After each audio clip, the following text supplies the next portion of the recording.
నిత్యము మననం చేసుకోవాల్సినటువంటి గొప్ప శ్లోకం ఒకటి ఉన్నది. దాన్ని మంత్రంలా మనస్సులో ఎప్పుడు కూడా భావన చేయవచ్చు, ధ్యానం చేయవచ్చు. దీనితో ఎన్నో శక్తులను పొందవచ్చు. ఆ శ్లోకం పఠిస్తూ కుంకుమ చేత్తో పట్టుకుని మననం చేసుకుని ఆ కుంకుమ ధరించిన అద్భుతమైన శక్తి లభిస్తుంది. ఆ శ్లోకం నిజానికి చాలామందికి పరిచయమే కానీ శక్తి పరిచయం కావాలి. సర్వమంగళ మాంగళ్యే శివే సర్వార్థ సాధికే శరణ్యే త్రయంబకే గౌరీ నారాయణి నమోస్తుతే. ఇది ఒక అద్భుతమైనటువంటి స్తోత్రం. ఇది చండీ సప్తశతిగా ప్రసిద్ధి చెందిన దేవీ మహాత్మ్యంలోది.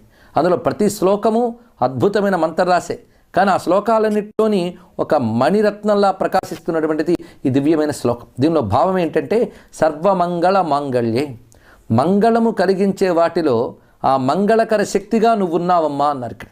అంటే సృష్టిలో మనకు ఆనందం కలిగిస్తోంది, మంచి కలిగిస్తోందని వస్తువుని స్వీకరిస్తాం మనం.